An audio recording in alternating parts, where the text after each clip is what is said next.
manchette, aujourd'hui, le monument du tricentenaire de Berthier se refait une beauté 50 ans après son inauguration. Bonjour à tous et bienvenue à votre bulletin d'information sur les ondes de CTRB, votre télévision locale et régionale Alain Bellumeur au pupitre. On débute cependant ce bulletin par une nouvelle touchant le milieu de la police, oui, des choses policières, parce qu'on parle d'une opération concertée sur nos routes cette semaine. L'ensemble des services de police du Québec, en collaboration avec les contrôleurs routiers de la Société de l'assurance automobile du Québec, la SAAC, intensifieront leurs interventions et activités de sensibilisation à compter d'aujourd'hui et ce jusqu'au 27 octobre prochain dans le cadre de l'opération nationale concertée Partage de la route.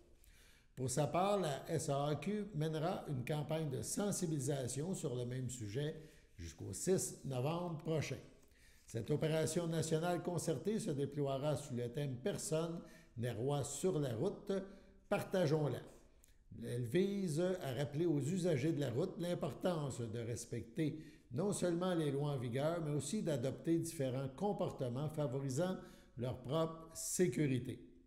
Rappelons que le principe de prudence tel que défini par le Code de la sécurité routière a pour objectif d'assurer la sécurité de tous sur le réseau routier. Il prévoit que chaque usager de la route est tenu, surtout à l'égard de celui qui est plus vulnérable que lui, d'agir avec prudence et respect lorsqu'il circule sur un chemin public. L'usager vulnérable est pour sa part tenu d'adopter des comportements favorisant sa sécurité. On parle de courtoisie, de respect aussi du code de la route, ça va de pair. Cependant, certains usagers de la route ont tendance à omettre certaines actions du code de la sécurité routière qui s'avère être une obligation et non une action de courtoisie.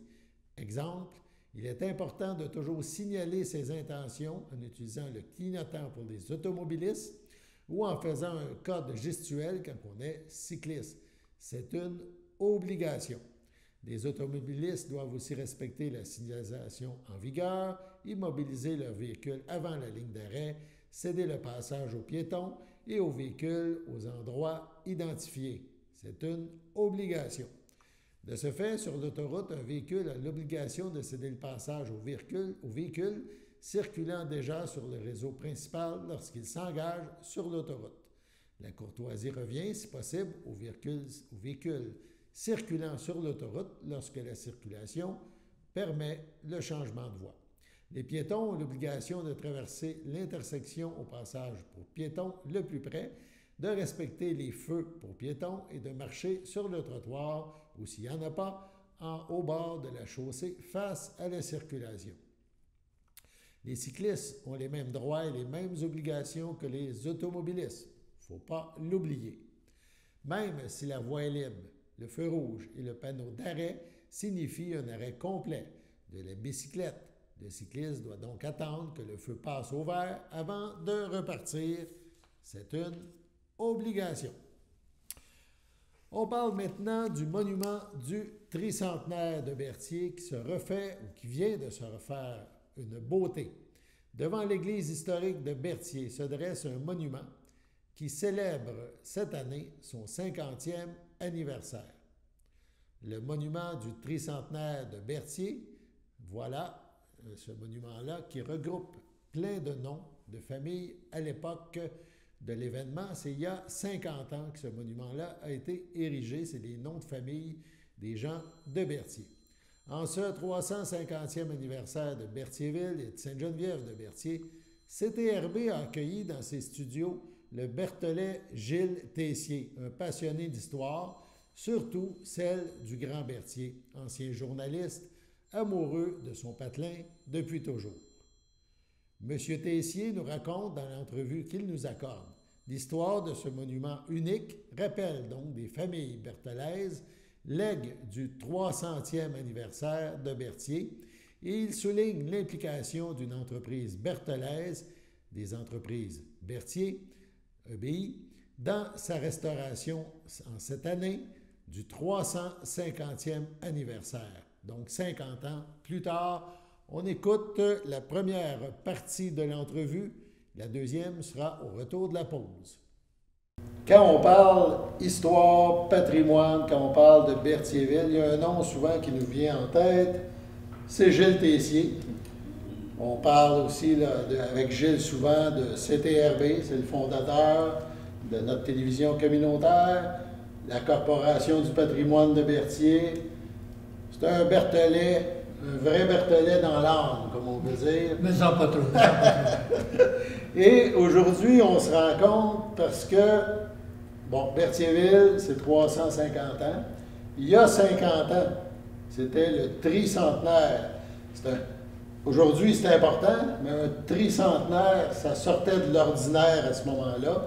Il y avait un comité organisateur, Gilles Tessier en faisait bien sûr partie, parce que toute l'histoire de Berthierville, ça le passionne depuis toujours. Et tout ce petit préambule-là pour nous emmener à une partie de ce tricentenaire-là, des activités qui avaient eu lieu. Il y a un monument qui avait été érigé, qui est toujours présent à quelques dizaines de mètres de l'église de Berthier, en face de l'église. Et sur ce monument-là, on retrouvait évidemment, c'est des pierres, on en parlera tantôt un peu de la conception, c'était les noms des familles de Berthierville et de Sainte-Geneviève de Berthier là, pour le tricentenaire. Aujourd'hui, on se réunit à CTRB pour parler de ce monument-là. On parlera aussi tantôt du tricentenaire, on se rappellera quelques souvenirs, mais ce monument-là, évidemment, on vise à ce qu'il reste, qu'il perdure, parce que c'est un peu la mémoire là, des familles de Berthier, du grand Berthier. Mais une question un peu bizarre, ce monument-là, il appartient à qui? Ça vient d'où, ça? Oui, c'est un peu compliqué. D'abord, Alain, ça me fait plaisir d'être avec toi. On était tous les deux journalistes aux journaux locaux ici, maintenant à la télévision. Alain, ce monument-là, pour moi, et pour plusieurs Berthollets de mon époque, parce que je veux maintenant parler de mon époque, j'ai vieilli pas mal, ce monument-là, c'est un peu la Tour Eiffel, ce que la Tour Eiffel est appelée. C'est le seul monument historique qu'on a dans la périphérie du centre-ville. Ça a été un don de la fabrique de Berthier au comité organisateur du tricentenaire. Un don, je dis bien. Donc, le monument appartenait au comité du tricentenaire, qui a été dissous, bien sûr, en 1973. À qui appartenait le monument? On ne savait pas. Il y a quelque temps, je m'apercevais, moi, d'abord, il faut que je te dise que tu mentionnais tantôt que j'étais partie du comité organisateur. On était plusieurs là-dedans, dont le docteur Lucien Hinault, qui en était le président. Ils sont presque tous décédés. On est deux Berthollets qui vivons encore après 50 ans, soit Jean Lemire et votre humble serviteur. Alors, personnellement, moi, je suis en amour avec ce monument-là. J'ai toujours voulu qu'il soit en forme. Il y avait Jacques Rainville, qui est notre prolifique historien régional, qui s'en est occupé beaucoup. Maintenant, Jacques est malade. Il s'en est occupé d'ailleurs dans un premier temps. L'eau s'infiltrait à l'intérieur du monument. Jacques était président de la Corporation du patrimoine de Berthier. À cette époque-là, s'est arrangé pour défrayer les coûts et ça a été réparé une première fois. Un peu plus tard, je pense que tu te souviens en quelle année, on s'était fait voler la plaque du monument où nos noms, les organisateurs, étaient inscrits. À cette époque-là, il y avait des gens qui volaient le bronze. Oui, le bronze, ça partait partout. Alors Jacques, encore une fois, a réussi à refaire une plaque identique à la première, mais cette fois-ci, pas en bronze. Et elle est là. Bon. Et par la suite, le monument, il appartenait à personne ne s'en occupait. J'ai profité du temps que c'était le 350e anniversaire pour donner un peu d'amour à ce monument-là, parce que je trouvais qu'il était négligé. Les pierres commençaient à tomber. C'était triste. Quoi faire? À qui appartient-il? Alors, j'ai pris quelques renseignements légaux. Et on m'a dit que finalement, le monument appartenait jusqu'à un certain point à la fabrique, puisque deux choses. Il était construit sur les terrains de la fabrique. Et deuxièmement, c'était un don de la fabrique à l'époque à la commission du tricentenaire. Bon, première chose établie, quoi faire pour faire quelque chose avec ce monument-là? J'ai premièrement rencontré les autorités de la fabrique. Le curé actuel me dit « Oui, Gilles, ça nous ferait plaisir de collaborer. Cependant, tu sais dans quelle position sont les finances de la fabrique. » Eux autres aussi cherchent des sous. Ben, j'ai écouté, je vais m'en occuper. Il s'agirait simplement que vous autorisiez, par écrit, que vous m'autorisiez ou autorisiez quelqu'un à effectuer des travaux sur le monument. Elle a dit oui, certainement, ça va. Alors j'ai pensé à mon vieil ami, parce que je vais dévoiler quelque chose, là. Il y a une facette de Roland Sylvestre. Monsieur Roland Sylvestre de Sainte-Geneviève-de-Berthier. Nous sommes du même âge, nous nous connaissons depuis toujours. Roland, sans être très ostentatoire, aime beaucoup aussi le patrimoine.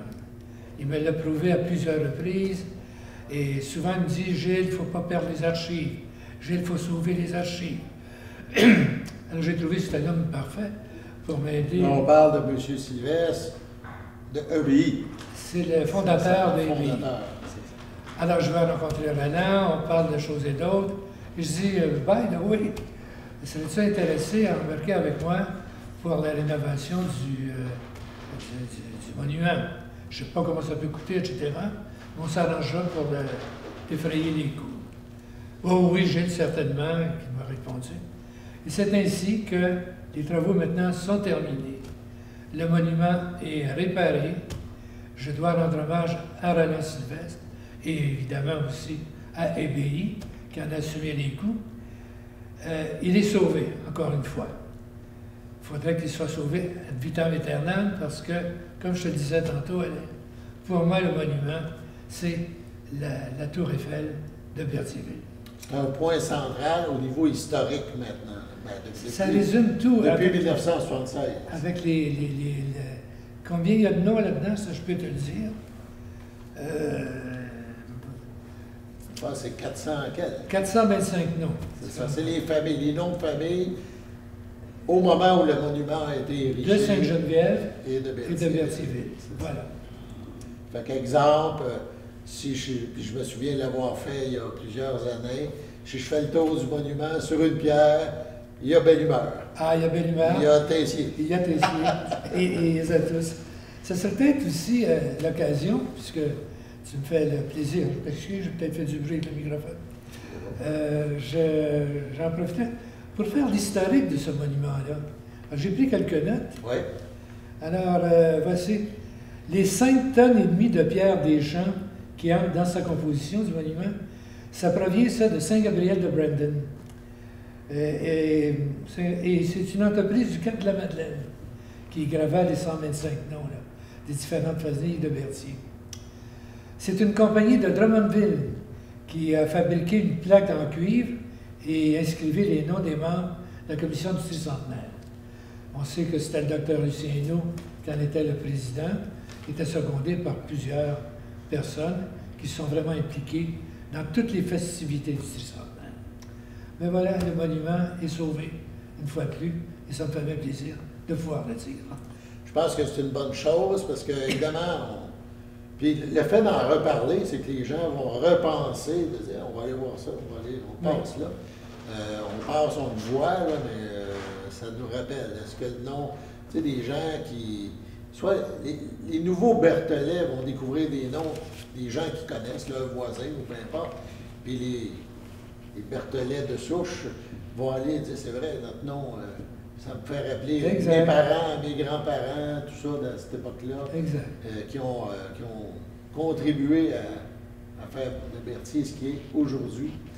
Mais évidemment, ce monument-là, c'était un élément très important des festivités du tricentenaire. Il y en a eu plein à ce moment-là. Ça a duré l'année au complet. Je veux dire, Alain, que ça a été une année fastueuse, absolument extraordinaire. C'est dommage que la majorité, je dis bien la majorité, je ne me trompe pas, là, des gens vivants à cette époque soient maintenant disparus. Si on parle du comité organisateur, bon, nous restons deux sur le groupe. Alors, figure-toi, tous les Berthollet, là, j'ai 88 ans, j'en avais 38 à l'époque, 50 ans. Bon. Alors, tous ceux en haut de ça, là, ben, il y en a plusieurs qui sont partis. Moi, j'ai perdu la majorité de mes amis Berthollet. Et c'est normal, la vie veut ça. Mais donc, il y a de moins en moins de personnes qui se souviennent ou qui ont participé aux festivités du centenaire, du tricentenaire. Ça a été une année absolument extraordinaire. Mais grâce, on pensait déjà à l'époque qu'il fallait garder des choses de ça. Donc le monument en est l'exemple le plus extraordinaire. Mais il y a aussi le fait qu'un jeune photographe de l'époque, qui a maintenant 90 ans passés, c'est notre ami Gaëtan Savinière, avait été retenu pour filmer tous les événements. Et j'ai en ma possession, et Gaëtan en a une copie aussi, de ces films 8 mm non sonores. Non sonores. Et justement,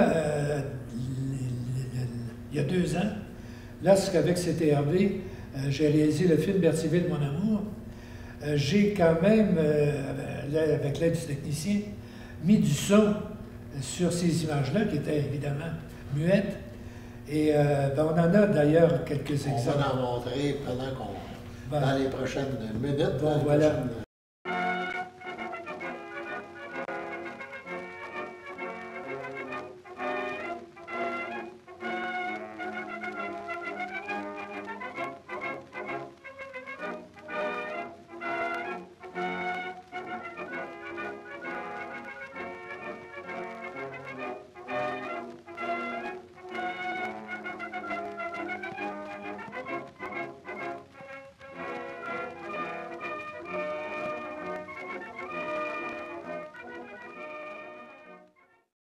Chers téléspectateurs, vous êtes cordialement invités le samedi matin dès 9h30 à notre bingo télédiffusé de nos studios de Berthierville.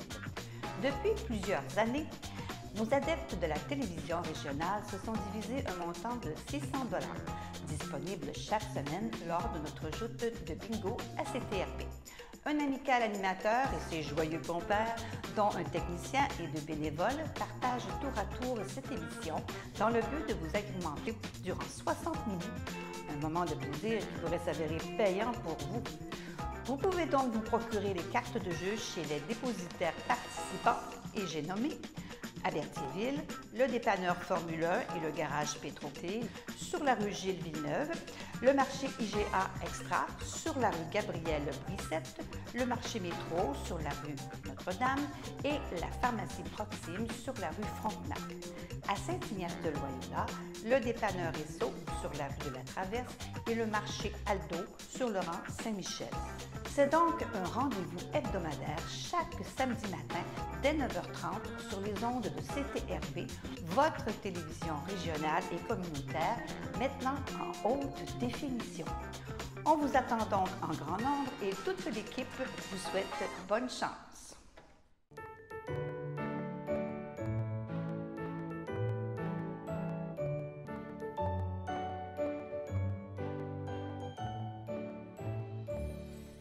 Voici donc les anniversaires pour ce vendredi, mais aussi pour ce week-end.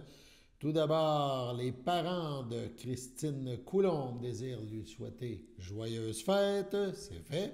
Les filles d'Isabelle de Berthier souhaitent bonne fête en ce vendredi à Louise Saint-Martin. Le Centre d'action bénévole d'Autrey souhaite un heureux anniversaire à Huguette Matthews et bonne fête également à Monique Étier en ce vendredi. On parle demain, il n'y a pas d'anniversaire à notre grand livre des anniversaires. Et le 23, donc dimanche, c'est la fête de Daniel Provost et de Christian Piette. C'est la FADOC de l'Île-du-Port qui leur souhaite un heureux anniversaire. Et l'Association des personnes handicapées du secteur Berthier souhaite bonne fête à Albert Picard. C'est votre anniversaire aujourd'hui, demain ou dimanche. Toute l'équipe de CTRB se joint à moi et vous souhaite bonne fête. On poursuit maintenant notre entrevue, l'entrevue que nous a accordée M. Gilles Tessier, donc le monument du tricentenaire de Berthier, raconté par un passionné d'histoire berthelaise. Gilles Tessier, la suite de l'entrevue, on écoute. Alors ça me rappelle une partie du monument, puisque c'est de ça qu'on parle aujourd'hui. Mais on a ici dans nos archives la majorité de tous les événements ont été filmés par Gaétan. On les a toujours sur format 8 mm, là, mais que déjà j'ai réussi à faire mettre sur DVD. Bon, DVD, c'est déjà une plateforme qui s'en va rapidement. Il faudrait les refaire en numérique. En numérique. C'est déjà en numérique sur DVD. Là, dans la petite butule, là, pas en tout cas. Mais ça aussi, ça s'en va. Comment faire pour conserver tout ça? C'est de revenir à l'origine. Et c'est pour ça que j'ai aussi conservé des projecteurs 8 mm, des diapositives 8 mm, des projecteurs à diapositives, les écrans qui vont avec et tout ça. Peut-être qu'un jour, dans un autre 50 ans, on ressortira tout ce matériel qui aurait de l'air de Mathusalem, mais qui fonctionne toujours très bien et on pourra le voir. D'ailleurs, dans le monument des Chevaliers de Colomb, qui a été inauguré pour le millénaire, les 2000 ans, CTRB a inséré dans le monument une émission de 2 heures que j'avais réalisée à l'époque avec des animateurs et animatrices du temps, et avec l'autorisation de ressortir ce truc-là 50 ans plus tard. Donc là, je ne suis plus au monde, bien sûr, mais il faudra avoir les appareils pour pouvoir refaire ça. Ces appareils-là, je les ai et je pourrai les donner aux autorités compétentes à l'époque. Je reviens au tricentenaire. Oui. Un monument, mais il y avait eu des balles, il y a eu plein d'activités à ce moment-là. Ah, exact. Je ne pourrais pas te dire de mémoire, j'aurais pu apporter la liste, des cinquantaine d'activités. Mais les principales furent tout d'abord le début au 1er janvier 1972 de la messe inaugurale, qui avait été précédée par un cocktail à l'Hôtel de Ville. Cocktail gigantesque avec beaucoup de monde, etc. La messe qui était présidée évidemment par le chanoine du Montier. Et puisqu'on met ce nom-là, il faut dire que c'est la lampe dirigeante. C'est à partir des idées d'Eugène Dumontier qu'on a célébré les 300 ans de Berthier. Il faut lui rendre hommage parce que c'est un homme qui s'est beaucoup impliqué dans la vie berthelaise. Bon, alors, une messe solennelle, évidemment, comme à l'époque on pouvait le faire, là, diacre sous diacre, je ne sais pas, qui, heureusement, était diffusée par les 2 stations de la région, c'est-à-dire CJSO Sorel et CJLM Joliette, dont j'étais le directeur général. Donc, j'ai aussi, en mémoire et en copie, les bandes sonores et c'est à ce moment-là qu'on a pu enregistrer pour la première fois le chant du tricentenaire, et le chant populaire et le chant classique. Donc, on a ça en mémoire également, et on les a vraiment en vie.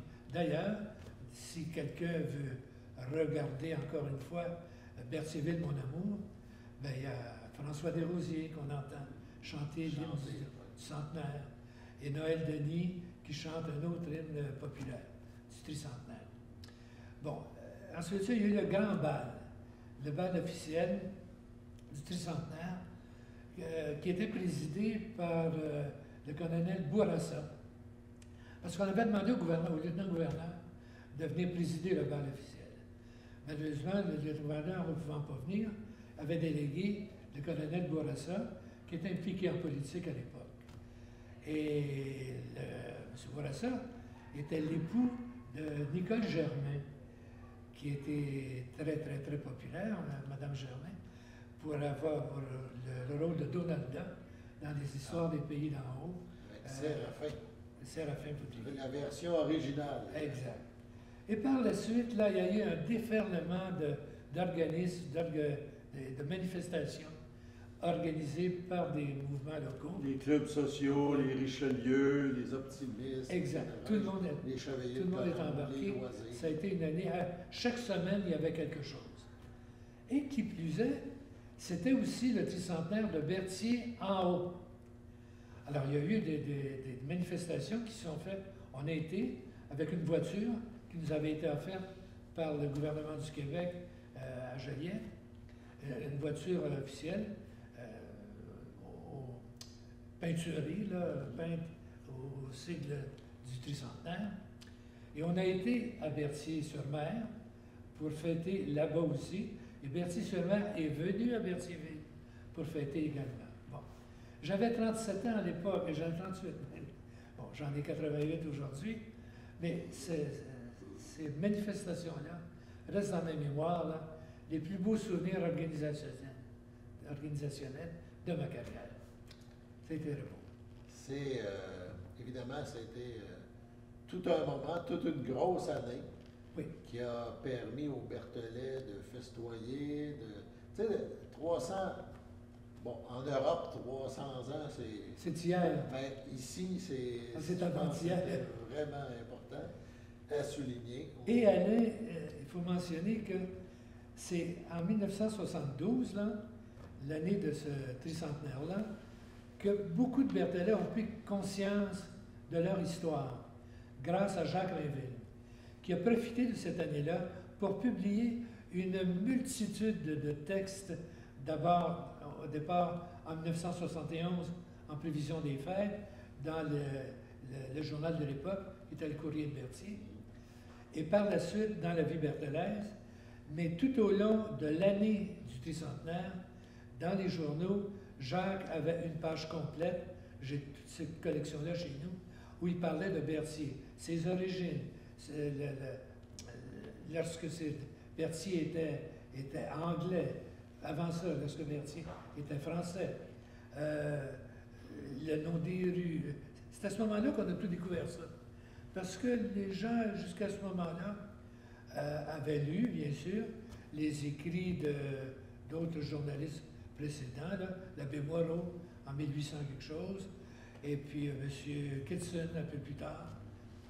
Mais ce n'était pas ancré dans la mémoire des Berthollet. L'année 1972 a été celle où les Berthollet de Sainte-Geneviève et de Berthierville, qui forment un tout, Berthier, ont pris conscience de la beauté, de l'historique de notre coin de terre auquel nous vivons tous. Extraordinaire. Cette année-là a été mémorable. Tout ça, on a parti une belle discussion en parlant d'un monument. Et voilà. Et voilà que ce monument-là, ben, c'est un monument rassembleur. C'est un monument qui nous permet de graviter alentour et de. On part de l'idée d'un monument et on parle de notre belle région, on parle de notre Berthier. Exactement. Avec Gilles Tessier, je pense que c'est des belles minutes précieuses qu'on vient de passer ensemble. C'est moi qui vous remercie, Alain, de m'avoir reçu et de m'avoir permis de parler de ce Berthier que j'aime tellement. Ça nous fait grand plaisir de vous avoir écouté. Merci. Merci à tous.